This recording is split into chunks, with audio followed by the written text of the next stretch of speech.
when you started, I followed your whole career, and you're a Georgia boy just like I am. Okay. And when you kind of got out here with the whole issue about the Get Along gang, and you were kind of bringing out it to the spotlight. My question to you is, was this what was on your mind when you did that? Did you say, okay, I'm going to expose what's going on out here with, the Get Along gang when it comes to media, when it comes to our black men, everything is, I'm going to expose that so that I can, see the end game being right here with Angela, making it better for the community? Or is this something that just transitioned after the fact? It just transitioned after the fact. I mean, I was on YouTube doing these same videos, but I was doing it for free. I never, I got on YouTube playing around here and there, but me having a private conversation with the two gentlemen that I had the issue with, Jack and Becky. No, man. But when I had the issue, I tried to talk to them on a man level. And being that I knew Jack personally, I thought it was a little bit different. But sometimes when you get money and you have fame and you have so much notoriety, fame is more of a powerful drug than money to most people. They want to be A-list celebrities. They'll do anything for it. Trust me, anything. Absolutely. And you got to be careful with situations like that, because when they find out, they meaning the people that's willing to pay you that type of money to sell your people out, when they find out that you'll do anything for money, they use these guys, Stephen A., all these guys. And if you look at the history of what Stephen A. has been doing and all these media pundits, they always attack the black male image. AI on down, if you look at the black males, they all have an asterisk by their name for something they did, and none of them get jobs. Why is Kareem not a coach? Mark Jackson, he built his team. He leaves. Steve Kerr comes in. He's the greatest mind ever. There's never a time where these black great players can come in and coach. Never. Yeah, John Gruden and Dungy. Yeah.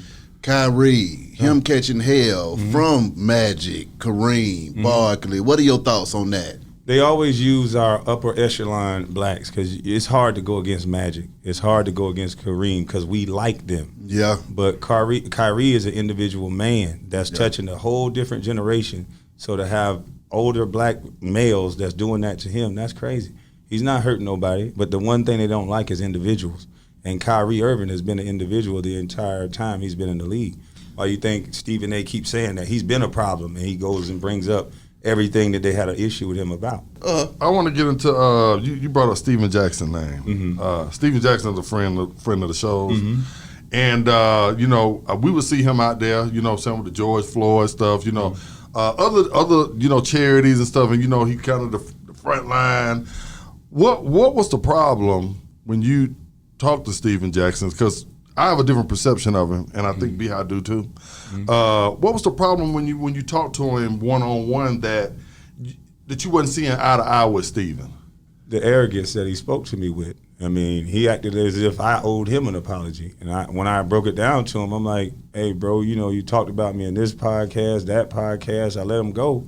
Then I come to you on the back end. I didn't go straight to the internet. When I talked to him, he talked to me on the back end, then he went straight to Instagram. When he flew back into Atlanta, he said we can meet up and was talking like that.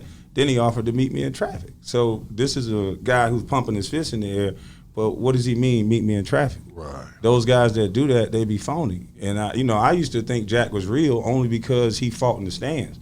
Every time we have this concept of who a real black man is something tied to violence. And I'm a man. And I told him, I said, you talking like that, talking about meeting in traffic, that's the same thing you said you was fighting against. That's the same thing you got your fist in the air because somebody died in your family. So you want to recreate that cycle? Right. Over a joke that you made that you said we was joking? Because I can joke with the best of them. And I don't have no feelings. So if you want to joke, let's go.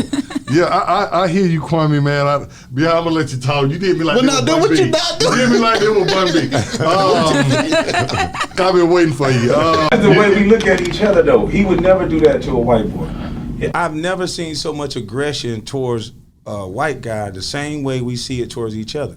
I've seen black dudes I know that act so gangster. When a white boy tell them, okay, come on, meet me around the corner. He's, I'll be back. You tripping, you crazy. Right. When they black, they would go shoot up his whole house, shoot up his mama's house. Wow. Who made us think that way? Wow. Well, now, Kwame, you talk about mama's cooking. I almost wore my mama's cooking shirt today, but I said that might be doing too much. He don't know me yet, you know what I'm saying? So I roll with the wicked. But when you say mama's cooking, for people don't really know what that is, what does that really mean? Mother over children. It's God's order. When a kid is following a mother, a good mother, a one that's there, that has time, that nurturing, what she gives you, that discernment, that's mama's cooking. That's who you're supposed to be learning from. That's why really smart people are making us do dumb things. They take a woman away from a kid and have her working all day and have somebody else raising the child. That kid is not learning mama's cooking, is learning whatever this woman is getting paid to teach her. And that's not what it really is supposed to be about. That my mom used to tell my brothers before they got in trouble. You say you grew up in the street. My mama could sense when one of my brothers was about to go do something stupid and say, don't go do that. Right. If you do that, you're going to jail. Right. The moment they didn't listen, they went and did that, they went to jail. Absolutely. Yeah. If a lot of these people think back, if they listened to their mothers, they wouldn't be in trouble. This ain't no mama boy type of stuff. It's just that's how God designed it. Your dad's supposed to give you confirmation that, hey, you're doing a good job, things of that nature. But young men and women are supposed to be learning from their mothers. From their mother, and that's deep. I was raised in a single family household. Yeah. Kwame, you went straight to the NBA. From high school, right? You from Brunswick, Georgia? I was born in Charleston, South Carolina. You born in Charleston. You look geeky a little bit. Yeah. But grew up in Moncks Corner. Okay. I want to say this to you, then I'm gonna pass it to Beehive. When I used to see Stephen A. Smith on television, and this was before I knew you, hadn't heard a word you ever spoke before. I would hear him saying, calling you a bust, saying this about you, about other players and stuff. And I used to think to myself before Jalen Rose came out, I just say, well, there's no bust in the NBA in any professional sports. Right. Because there are 8 billion people on the planet. Right. Out of 8 billion, I don't know how many jobs there are in the NBA, but I used to tell all my, I wanted to be a cornerback. I wanted to play basketball. Yeah. So if anybody to bust, I'm the bust for not making it. If you have made it to the pros and you're getting somebody to pay you $1 to play a sport, you have already made it. I want you to know that. Thank you. So what you have done is 100. He's 100% wrong. I heard Jalen Rose come on and will say that and said that to him a while back. This man ain't a bust. You can talk about his play.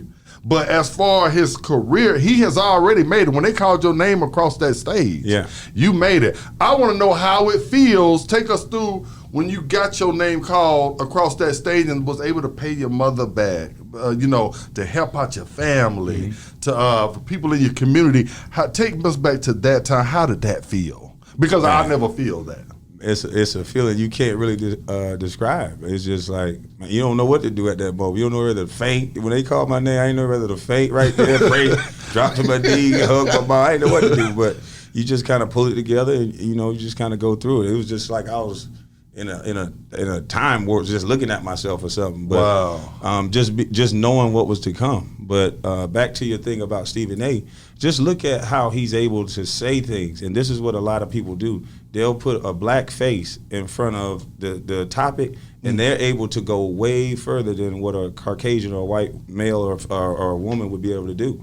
And that's what they're doing. Stephen A. says the craziest thing to black men that he would not be able to say if he was white. Absolutely, absolutely, and as well as Skip Bayless and exactly. I follow a lot of that. I stopped kind of watching it after I saw your movement because it was 100% right what you said. You're not a bust, bruh. You're a hero to a lot of people, man. Keep on going. I'm gonna let you jump in here, bro. Appreciate Thank you. I But now I got to get back on the Stack 5 thing. Stack has been a friend to the show for a long time. Okay, I done seen him, with my own naked eye in Atlanta, going into the hood, giving folks an opportunity, and just sharing his platform with folks along the way. Talk to me about both of y'all being national celebrities and having to deal with this stuff in the public eye, and what kind of pressures did that put on you, thinking to yourself, me and Wick, we can have a beef. Ain't nobody gonna care about what we say about me on Instagram or what I say about him on Instagram. And y'all, in case y'all had millions of folks watching, what was that like? Those same people don't really care. They just there for the laughs and jokes, and hopefully somebody crash out and do something stupid. That's what I was telling them. What are we doing? Yeah. You know, if we joking, we joking. If you saying you want to meet the box, we boxing. If whatever we do, and I told them I don't box, but if anything other without a glove, we could do it. Yeah. But to me, it wasn't worth it. To me, it's just you should apologize like a man. When you do something wrong like that, everything I said to him and Matt was factual. They both tried to play and lie.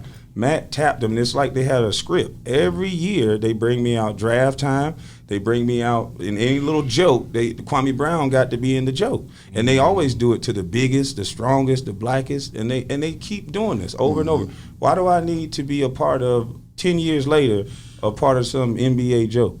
How did it feel to be able to get that off of your chest after 10 years of holding that in? Well, I think it just exposed the real and the fake, because no real black man sit there and joke about another black man and stop their iron. I would never do that. It's not funny. I don't think it's funny for another black man not to have money or whatever else. If I see you struggling, I'm going to figure out a way to help you. Like you saying you go to the hood and help people, but then you're on TV joking about another brother? And that's what I'm asking them. Like, what are we doing here? Don't you know this system is designed for you to do that? You know, but hey, you know, everything they use him for, and if that's your friend, tell him don't be used for the guy who's smoking weed and on camera and for the kids and the guy who fought in the palace. Everything they bring him back to is to talk about how he paid for strippers. He was just on another show talking about how much money he gave to these strippers and all this stuff. It's to make these black athletes look dumb.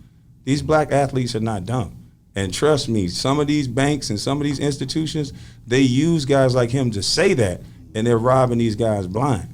So I wouldn't, that's not a good look for him to go out there at 40-something years old to still talk about fighting and strip club paying and all that stuff. That's corny. If you moved on and you revolutionary, move past that. Tell them you don't want to talk about that. But then they're not going to want to hear from him as much.